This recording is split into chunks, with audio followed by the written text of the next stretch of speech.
Barney, ¿bien? ¿Qué tal? ¿Cómo estás, Santiago? Hay dos Buenas cosas que nos noches. preocupan. Como sociedad, obviamente, estuvimos hablando de cuestiones que tienen que ver Qué netamente suerte que tiene, 2 horas. con la economía. Dos grandes cosas que nos preocupan mil, pero me parece que hay dos cuestiones fundamentales. Una, cuestiones económicas, y otra, las cuestiones de seguridad. ¿Por qué seguimos viviendo en la Argentina de una manera tan insegura? ¿Por qué? Bueno, me parece que en materia económica, yo no estuve en los bloques anteriores, pero me parece que está todo dicho. Este gobierno ha asumido un camino basado en dos pilares erróneos: el endeudamiento por un lado y la atracción de capitales con fines especulativos por el otro, que llevó al resultado inevitable de estallar por el aire hace menos de un mes el dólar, y con eso en una Argentina donde el dólar si bien nuestro peso nacional tiene una economía bimonetaria, porque muchas de las transacciones que se hacen en Argentina se hacen con el dólar, y el aumento del dólar se traslada inevitablemente al aumento de todos los precios, y por eso está como está. Y en materia de seguridad, este gobierno ha dicho muchas cosas, ha prometido cero narcotráfico, cero inseguridad, y no ha cumplido con nada de lo que ha prometido, y lejos de eso ha devaluado nuestras fuerzas federales. ¿Y el narcotráfico no han hecho más que ustedes?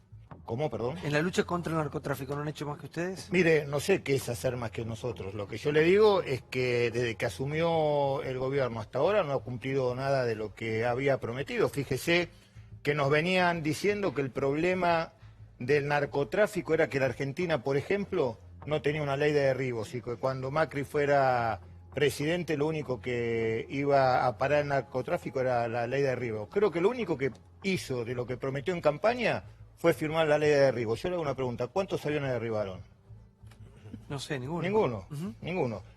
¿Cuántos radares? Dijeron que la frontera era un colador. ¿Cuántos radares puso este gobierno?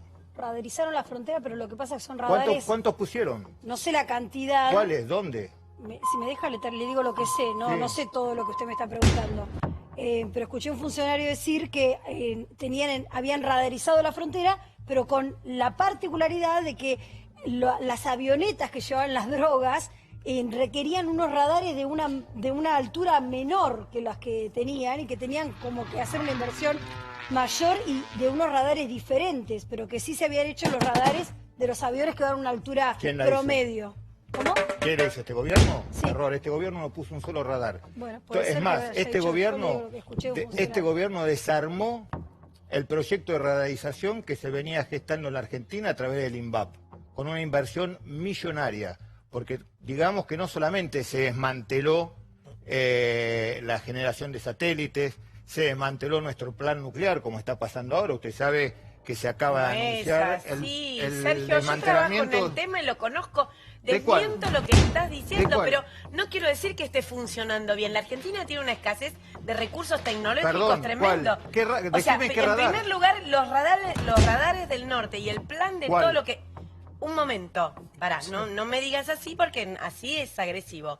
La Argentina está tratando de que con lo poco que hay se empiecen a hacer más eficientes los radares que hay. Se está tratando de comprar material tecnológico a los israelíes, aquí y allá, para tener menos radares de los millones de radares que pensó Néstor Kirchner y no montó, concentrados en menos radares y de mayor eficiencia, pero no es que no están haciendo todo, porque además el fenómeno de control de fronteras ha cambiado. ¿Sabe qué está diciendo? No Me estoy parece que está diciendo totalmente pavadas. No, pavadas. Lo dijo usted, bueno. no lo digo yo no falto el respeto a nadie. O sea, le voy a explicar una norte cosa. argentino Dígame cuál tiene radar, dígame cuál radar puso a ver, este gobierno. pregúntele a Gildo Infran, que también ha sido. Dígame cuál. Preguntémosle a Gildo Infran ¿sabe qué es lo que pasa con los radares del norte. ¿Por qué no quieren Mire, radares en Formosa? Gildo Infran no tiene por qué saber cómo se maneja un radar, porque es potestad Bueno, del yo gobierno nacional. técnicamente Punto no número sé, uno. Entonces no pero tiremos no es la... Bueno, si usted no así. sabe, A ver, déjeme que acá yo le te explique, explique. Natalia. No es Si usted no así. sabe, déjeme no es que la yo... nada. Si usted no sabe, Tampoco es yo el voy a todo. decir dos cosas. Yo me voy a referir a dos cosas que usted dijo. No sé. Este gobierno está tratando de hacer más eficientes los radares que tenía. Punto número uno. No dijo este gobierno colocó más radares, ¿no? Eso lo dijo usted, no lo digo Esa yo. discusión no era No hay conmigo, era con forma. la señorita No, usted María acaba. Eugenia. Yo le voy a decir lo que usted tomó. Usted dijo, este gobierno no está tratando de hacer más eficientes los radares que dejó el gobierno anterior. no hay forma de hacerlo más eficiente, porque el radar es radio operador dependiente. ¿Anda o no anda? Depende de una persona que lo opera, no de la capacitación, no de la... No hay radares. ¿Cómo que radares? Le estoy explicando, usted me dijo que no sabe, déjeme que le explique. Yo no Punto dije que número no sé. 2, este gobierno Está diciendo cosas que no digo. financió el INVAP. Los radares que se venían gestando, colocando, que fueron que fueron homologados, porque la investigación científica se hizo en el INVAP y estaban a la altura, porque son hasta de 3 dimensiones, por si no lo sabía, porque a diferencia de lo que dice María Julia, que bien lo dijo, hay radares de alta altura, mediana altura y baja altura. Sí. Para eso, durante... Pero tampoco se está desnuclearizando el país. El gobierno de Cristina, vamos a elogiar... Pero no salimos más, Claro, seguimos discutiendo un tema que primero que desconoce y segundo que yo le estoy tratando de explicar y no entiendo. Le estoy diciendo, este gobierno no puso un solo radar en la frontera. Sí, por favor, pregunta, hay algunos temas que me parece que son innegables, digamos. Uno tiene que ver con las incautaciones en materia de drogas. O sea, yo he sido muy crítica de la ministra de Seguridad en temas como el manejo de la criminalización de la protesta social, pero me parece que es innegable el trabajo que hace el Ministerio de Seguridad en materia de incautación de drogas y que el gobierno al cual usted perteneció, digamos, y del cual fue funcionario, antes y después de que usted fuera funcionario, soslayó de manera dramática en la Argentina. El segundo tiene que ver con la participación de los funcionarios de las fuerzas de seguridad en hechos de corrupción vinculados a cuestiones graves como el narcotráfico, la trata de personas y demás, en los cuales también el Ministerio de Seguridad hace una buena labor colaborando con la justicia en algunas causas importantes que hemos visto en el norte del país, en Corrientes y demás, con funcionarios y hasta políticos involucrados en casos de corrupción, narcotráfico y demás, en los cuales si no hubiera sido por la actuación del Ministerio de Seguridad probablemente no se hubiera llegado a nada. Con lo cual digo, no sostener que el gobierno no hizo nada en algunas de estas cuestiones me parece. Y la otra es el rol de la unidad de información financiera, digamos. La unidad de información financiera durante los gobiernos kirchneristas fue básicamente un colador, por no decir un pisapapeles. Digamos, la causa Báez es una para mencionar que tiene que ver con cuestiones de corrupción, pero así seguramente muchos conocemos otras vinculadas a delitos graves que impactan en la vida cotidiana de las personas, como el narcotráfico. Entonces, digamos, y en esa materia yo también he sido crítica de la actual unidad de información financiera en algunas cuestiones. Sin embargo, en la colaboración que presta la UIF en la justicia en causas de narcotráfico y otras de delitos graves, es evidente el cambio, digamos, de rol que tiene esta UIF versus la UIF de un señor que está doblemente procesado por haber encubierto a un señor que era socio de la expresidenta. ¿Puedo pedir un favor? ¿Puedo pedir un favor? En vez de hacer un inventario entre el pasado y el presente, porque va a haber mucha gente que nos está viendo. Estoy totalmente de acuerdo. Y sabes que piensa, Sergio, que no puede vivir, que no puede salir de la casa, que le afanan el celular, que le afanan hasta los lentes, y estamos con el inventario de lo que hicieron mal los otros, lo que hacen mal esto, y discutiendo si el radar es alto, bajo, medio. Me parece que hay un tema que hoy a todos los argentinos nos impacta con la seguridad. Déjeme terminar de contestar. Le voy a explicar una cosa, porque evidentemente hay cosas, con todo respeto digo, que no sabe. Usted sabe que a nivel internacional los niveles de incautación significan el porcentaje de droga que circula por un país. A mayor incautación, mayor circulación. No necesariamente. Bueno, eso es una animalada desde el punto de vista fáctico. No es una animalada, discúlpeme. Usted cree que yo no sé, y usted sostiene que a mayor incautación, mayor nivel de droga. Porque se prende la historia de que los narcotraficantes llegan al 10%. Como él conoce del negocio, por eso punto número 1. Con respeto, chicos, por favor. A ver, punto número 2 dice dice que nuestro gobierno no ha avanzado sobre los funcionarios. Mire, quien le está hablando cuénteme cuántos jueces nacionales ha detenido este gobierno. Mi gobierno, ¿Jueces? Sí, jueces federales. Este secretario de Seguridad detuvo al juez federal de Salta, el doctor Reynoso, que era el paladín de la lucha contra el narcotráfico. O nos olvidamos de... ¿Sabe quién lo detuvo? Pero lo detuvo por orden de un juez, me imagino. Nómbreme, ¿no? ¿Cuántas bandas internacionales desbarató este gobierno? Nómbreme cuántos narcotraficantes... Entonces eso surge de la investigación. El narcotráfico se combate desde la investigación, no desde la incautación fortuita, al azar, azarosa, que se generan en las rutas. Eso es por el tremendo aumento que existe permanentemente sobre la frontera nuestra, sobre todo en el límite con Paraguay, de la entrada de marihuana. Es impresionante los kilos y kilos y kilos y kilos de marihuana que están transitando por nuestra... Sí, de marihuana. ¿Cómo que está marihuana? transitando por Por nuestra frontera. Señora, sí. No, es que me parece que esta discusión es una discusión absurda a esta altura del tiempo. Yo viví muchos años en México y la guerra a las drogas hoy no es el tema. la guerra a las drogas tiene 50 años, la inició Nixon. Yo, en lo personal, después de pensar todo lo opuesto, por X razón y porque he tenido familiares adictos a las drogas pesadas. No estamos hablando de la marihuana, que eso me parece una berretada, una estupidez. O sea, ver los cargamentos de marihuana es una estupidez. Si no, miremos Uruguay cómo está. Vayamos al tema de la guerra a las drogas en sí. Es de una antigüedad. ¿Saben para qué es eso? Es para que la CIA y la DEA se llenen de guita. Esa guerra es más, y no es una cosa, un pensamiento mío. Yo leí el otro día una entrevista que le hicieron a Ernesto Zedillo, presidente de México, que estuvo aquí en la Argentina dando un seminario, y a mí me sorprendió muchísimo escucharlo a él, que es un tipo que viene más bien del lado conservador del PRI. Y justamente él está por la despenalización del consumo de las drogas de un país como México, que está absolutamente ensangrentado, que tiene miles y miles y miles de muertos. No, pero lo que dice la señora, concuerdo miles de muertos que absolutamente, son pobres, justamente el gran error en materia de narcotráfico que se está gestando ahora es que se sigue implementando y profundizando unas políticas perimidas en el mundo, Totalmente. que es la guerra contra la droga. Una guerra que la empezó Nixon en los años 80 sí. Y que todos los especialistas aseguran, confirman con sus experiencias que esto es un término perimido, que hay que ir hacia otro paradigma de lucha contra el narcotráfico, que la guerra contra las drogas ha fracasado en el mundo. En todos los países del en el mundo, no solamente en México, en Colombia, usted lo escucha Perú, a Santos, a Cardoso, gente que estuvo en su gobierno complicadísimo durante su gestión en materia de drogas, reconocen que la lucha contra la droga de manera convencional, como lo ha planteado Nixon, desde el 80 hasta ahora, ha fracasado. Que y si tiene alguna duda de cómo ha fracasado, si tiene alguna duda, después de los terribles inversiones que ha hecho Estados Unidos en materia de lucha contra el narcotráfico, hoy Estados Unidos consume el 80% de la droga que se produce en América Latina. Entonces, ¿qué quiere decir? Que ha fracasado. Entonces, si seguimos insistiendo, decía, solamente los locos esperan diferentes resultados ante las mismas acciones. Entonces, si no solamente generamos las mismas acciones, sino que las venimos profundizando cada vez más, porque ideológicamente estamos encolumnados atrás de un modelo de lucha antidroga que nos marca y nos señala el camino de Estados Unidos, bueno, eso es el problema.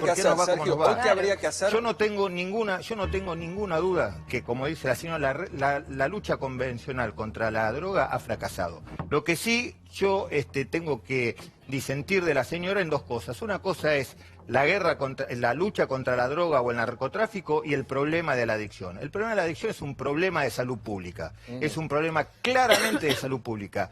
El problema del narcotráfico es un problema que tiene que ver con la seguridad, que se debe abordar de una manera totalmente distinta de acuerdo a las experiencias que hay en el mundo, que no son muchas, y que no hay que tener miedo a hablar, porque ¿cuál es el problema del narcotráfico? La violencia que genera el narcotráfico mata 100 veces más, hay 100 veces más víctimas por los resultados de la violencia que genera la comercialización clandestina del narcotráfico que aquel que consume.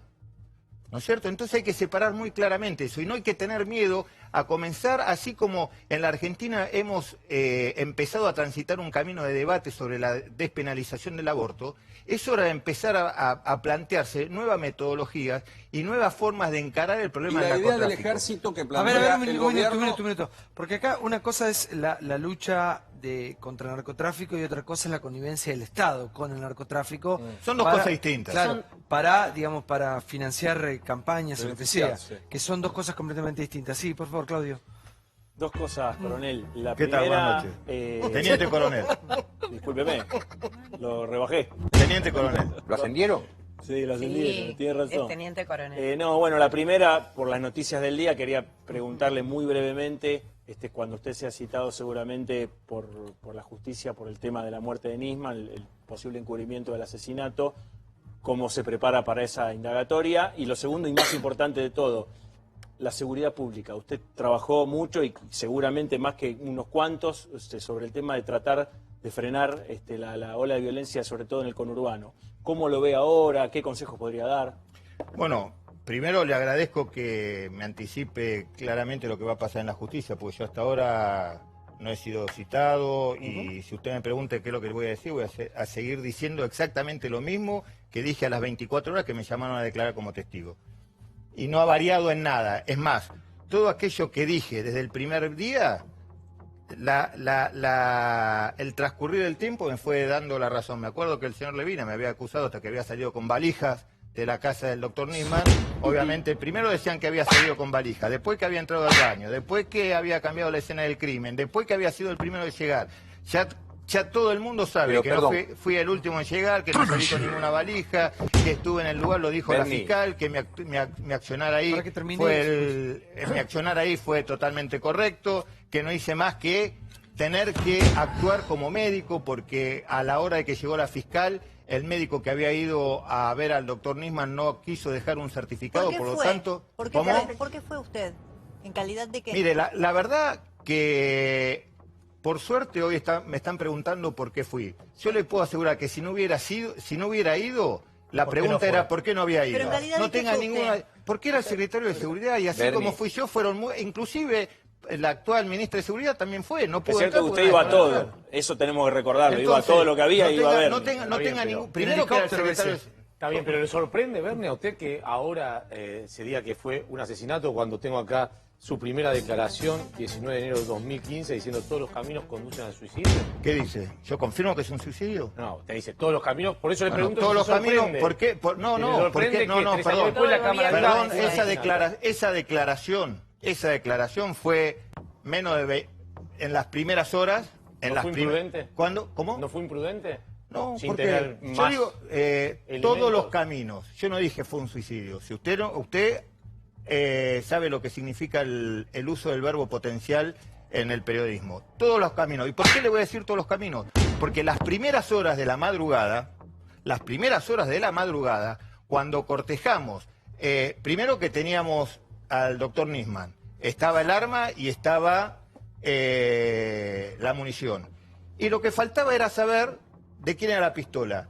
A la hora de esa declaración, ¿sí?, cuando nosotros cortejamos en el sistema del RENAR, da la casualidad que el doctor Nisman tenía un arma de las mismas características, de la misma marca y el mismo calibre con la cual se encontró en el baño. ¿Y 3 años después, usted cree que pudo haber sido un asesinato, como dice la justicia? No sé, no tengo por qué saberlo. Yo intuyo, y obviamente que uno, después de 30 años de experiencia, tiene una intuición. ¿Y esa intuición qué le dice? No, esa intuición me la reservo para mí. Yo no estoy sería una imprudencia para mí decir algo sin ninguna prueba. Entonces, me llama la atención, primero, creo que quedó contestada su pregunta, ¿sí? Por el cual y eso fue a las poquitas horas. Creo que si tienen alguna duda no tengo problema en volver a explicárselo. Lo que me llama la atención es que una pericia dice una cosa, otra pericia dice otra cosa. La segunda pericia que tiene la familia después es revertida por una tercera pericia. La verdad que todos los argentinos estamos muy confundidos y todos los argentinos queremos saber lo que pasó. Bernie, dos cosas. Primero, me cuesta creerle por dos motivos. Primero, pensando que cuando usted se disfrazó de médico, se convirtió en médico no le voy a discutir. De médico para infiltrar un movimiento social y encima fue descubierto y que muy bien no le fue. ¿Cómo? Después, cuando se mete usted en la casa de Nisman, por lo que sea, usted de algún modo, por acción o por omisión, permitió que esa escena del crimen fuera destruida. ¿Quién le dijo? ¿Cómo que le dijo? Hemos visto los videos que la escena del crimen hasta comían pizza sentados. Es decir, la escena del crimen es todo el departamento, es el edificio entero. Y sin embargo había una manada de elefantes ahí adentro caminando. Se ven los videos, 20 personas. ¿Qué mierda hacían 20 personas ahí adentro? Pregúnteselo a la fiscal. ¿Y usted que no tenía? Usted estaba jefe de la policía, jefe de la prefectura, jefe de investigación. ¿Estaba usted? ¿Y nunca vieron si es en Miami alguna cosa para saber cómo se maneja una escena del crimen? ¿Usted cree que eso es una casualidad? Yo tengo que creer que un tipo inteligente como usted dejó que se haga pelota de la escena del crimen porque no sabe nada. Si lo que le voy a contestar, la verdad que no me sorprende su... Usted es médico. No, espero que no lo sorprenda, no. 30 años de médico. 30 años de médico. Primero, me parece, la verdad, bueno, no importa. Quien conduce la investigación Quien dice quién entra, quién sale, quién autoriza entrar, los testigos, es la fiscal, es quien lleva adelante la investigación. Yo entré, estaba el juez, cuando llegué, entraba el juez, ya quedó recontra demostrado, porque hasta la misma madre, el doctor Nisman, en su declaración, dice que yo entré para decirle si necesitaba que fuéramos a atender al doctor Nisman porque no teníamos ningún... ¿Usted cómo puede saber que hay una persona detrás de una puerta que nadie vio, que está muerto o no está muerto? A ver, explíquemelo. Usted a ver, explíquemelo. Explíquemelo. Ya seguimos con eso, ya seguimos, por favor, ya seguimos.